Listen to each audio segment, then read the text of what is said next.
जय श्री कृष्ण दोस्तों। कृष्ण विचार में आपको स्वागत है। श्री कृष्ण कहते हैं कि रिश्ते जीवन के सबसे अनमोल धरोहर होते हैं। ये वो धागे हैं जो हमारे जीवन को अर्थपूर्ण बनाते हैं और हमें एक दूसरे से जोड़ते हैं, चाहे वो परिवार हो, मित्र हो या जीवन साथी। हर रिश्ता हमारे जीवन में एक विशेष स्थान रखता है। रिश्तों की नींव विश्वास और समझ पर आधारित होती है। बिना विश्वास के कोई भी रिश्ता टिक नहीं सकता। जब हम किसी से जुड़ते हैं तब हम अपने दिल का एक हिस्सा उस व्यक्ति को सौंप देते हैं। ये विश्वास और समझ ही है जो हमें एक दूसरे की करीब लाती है और हमारे रिश्तों को मजबूत बनाती है। उदाहरण के तौर पर माता पिता और बच्चों के बीच का रिश्ता सबसे गहरा और मजबूत होता है। यह रिश्ता पूरी तरह से विश्वास पर आधारित होता है।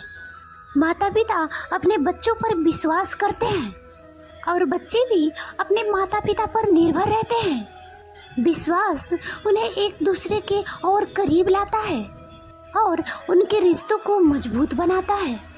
रिश्तों में संवाद का बहुत ही बड़ा महत्व होता है। संवाद का मतलब केवल बोलना ही नहीं होता, बल्कि एक दूसरे को सुनना और समझना भी होता है। जब हम किसी रिश्ते में संवाद करते हैं तो हम अपने विचार, भावनाएं और इच्छाएं साझा करते हैं।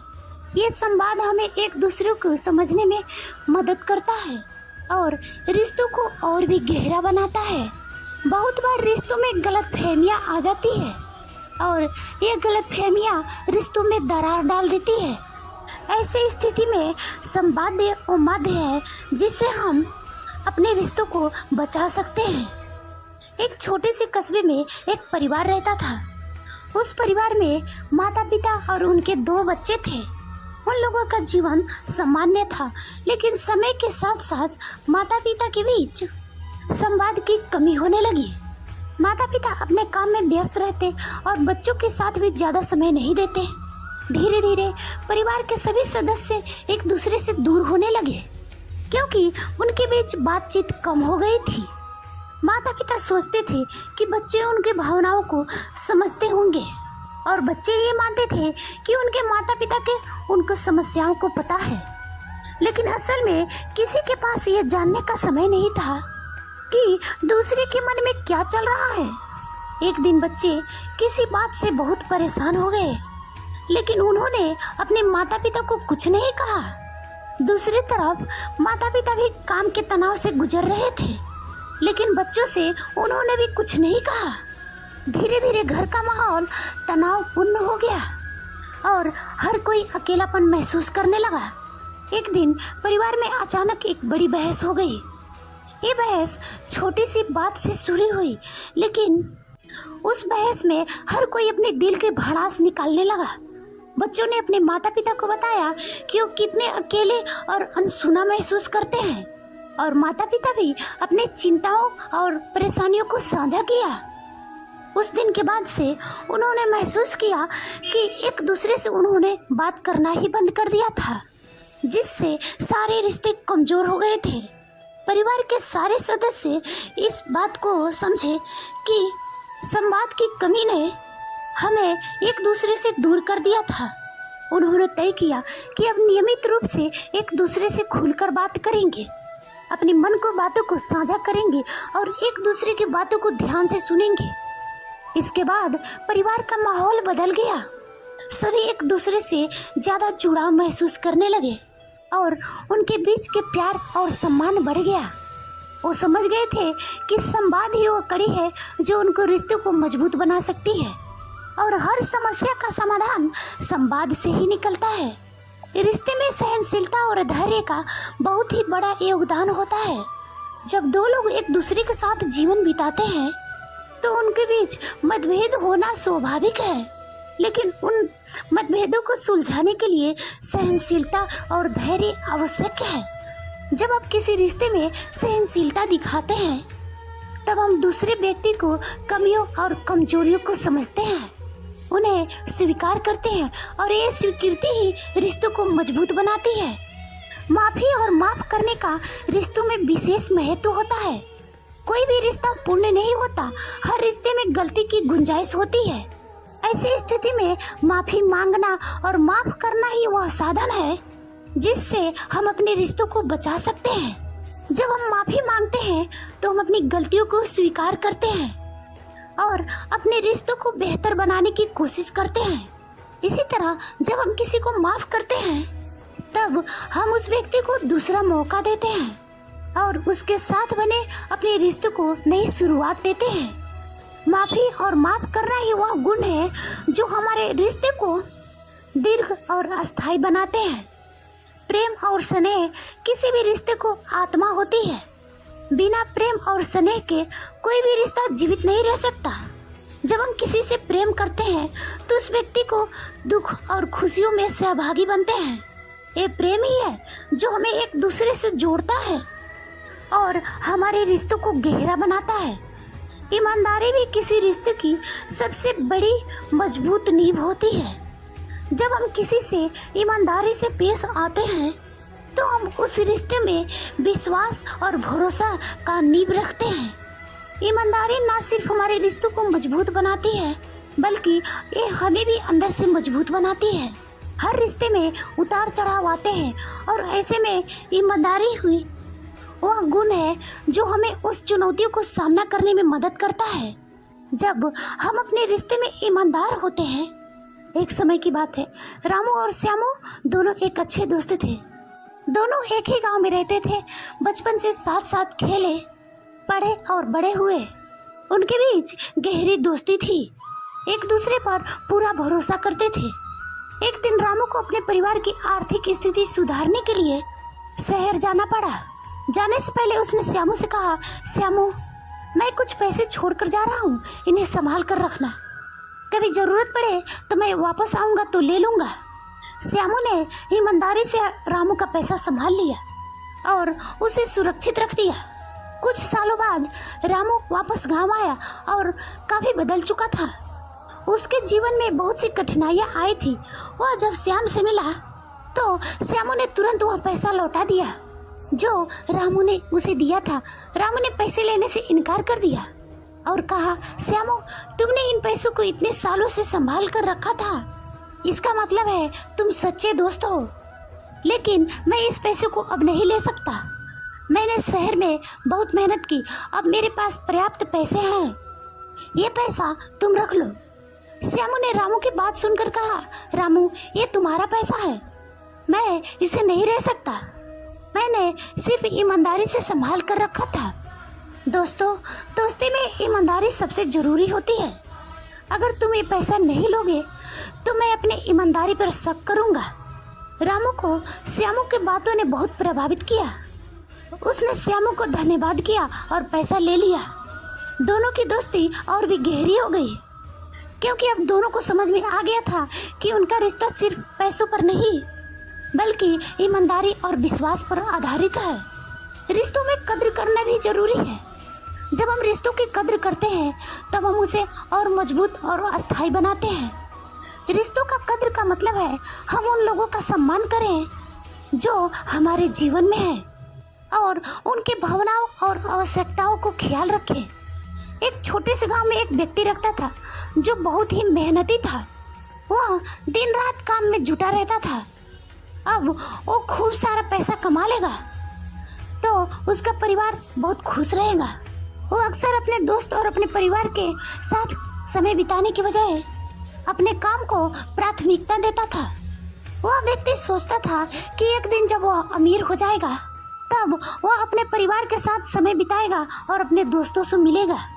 इसी सोच में वह दिन रात मेहनत करता रहा। उसका व्यापार खूब बढ़ने लगा, उसकी संपत्ति भी बढ़ती गई, लेकिन उसके रिश्तों में दरार आने लगी। एक दिन वह व्यक्ति अचानक बीमार पड़ गया। जब उसने अपने काम से छुट्टी ली, घर पे रहते हुए उसने देखा कि उसके परिवार उससे दूर हो गया था। उसका बेटा अब उसके पास नहीं आता, उसकी पत्नी उससे कम बातें करती थी और उसके दोस्त भी अब उससे मिलने नहीं आते। वह धीरे धीरे समझने लगा कि उसने अपने जीवन के सबसे महत्वपूर्ण पहलू को उसने नजरअंदाज कर दिया है। उसने सोचा था कि पैसों से खुशियां खरीदी जा सकती है, लेकिन उसे अब एहसास हुआ कि सच्ची खुशियाँ रिश्तों में होती है, न कि धन दौलत में। उसने अपने परिवार से, दोस्तों से माफी मांगा और उसने कहा कि मैंने हमेशा सोचा कि पैसा हमेशा खुश रखेगा, लेकिन अब समझ में आ गया कि असली खुशी तो आपके साथ बिताए हुए समय में है। मैं चाहता हूँ कि हम सब मिलकर समय बिताएं, बात करें और एक दूसरे के साथ रहें। किसी ने बड़ी कमाल की बात कही कि हर चीज का समय तय है, हर चीज का जगह तय है। आप कहीं पर पहुंचते नहीं हैं, पहुंचाए जाते हैं, क्योंकि खेल आप नहीं रहे हैं, खेल तो हो रहा है। आइए हम सुनते हैं बड़ी छोटी सी कथा भगवान श्री कृष्ण जी के। एक बार नारद जी आए और रुक्मिणी से मिले। आकर उन्होंने कहने लगे, भगवान जी का जो विशेष प्रेम है वो गोपियों से है, आप लोगों से नहीं है। ये महल में इतना प्रेम किसी से नहीं करते जितना कि वो गोपियों से करते हैं। इस बात से रुक्मिणी जी नाराज हो गई और रूठ करके कोप भाव में चली गई। सोची कि प्रभु आएंगे मनाने के लिए। भगवान जी को जब यह बात पता चली तो उन्होंने सोचा कि अब मैं सबको बताता हूँ कि क्यों मैं गोपियों से विशेष प्रेम करता हूँ और प्रेम का भाव रखता हूँ। उन्होंने एक नाटक किया। उन्होंने कहा कि मेरा सिर दर्द हो रहा है और सिर दर्द इतना तेज हो रहा है कि मुझसे चला नहीं जा रहा है, चक्कर आ रहा है, और कहने लगे। फिर उन्होंने विश्राम करने लगे। पूरे महल में ये बात फैल गई कि भगवान जी पीड़ा में है, भगवान जी पीड़ा में है। ये बात नारद जी तक पहुंची और वो भी दौड़े चले आए। रुक्मिणी जी तक पहुंची तो वह कोप भवन छोड़कर पहले वह प्रभु के पास आई कि क्या हो गया। भगवान जी बोले कि बहुत पीड़ा हो रही है, बहुत सिर दर्द हो रहा है, मुझे बहुत तेज हो रहा है। नारद जी ने कहा कि प्रभु क्या किया जाए।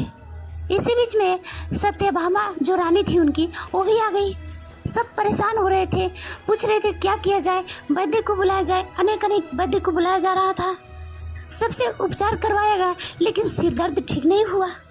भगवान जी ने कहा कि किसी और अच्छे वैद्य को बुला लीजिए, इलाज करवाइए, मैं बहुत पीड़ा में हूँ। बड़े से बड़े वैद्य आ गए, लेकिन सर दर्द ठीक नहीं हुआ। तो नारद जी प्रभु के पास जाकर उनको प्रणाम करके कहने लगे, प्रभु मुझे तो बता दीजिए कि सर दर्द ठीक कैसे होंगे। आपको तो खुद सब पता है, आप इतने पीड़ा में है, इतने दर्द में है, मुझसे ये दर्द देखा नहीं जा रहा है। तो भगवान जी ने कहा कि इसका उपाय बहुत आसान है, लेकिन लगता नहीं है कि कोई मानेगा। तो नारद जी ने कहा कि ये काम मैं खुद कर दूंगा अगर आप बताएंगे तो, अगर कोई नहीं करेगा तो मैं स्वयं करूंगा।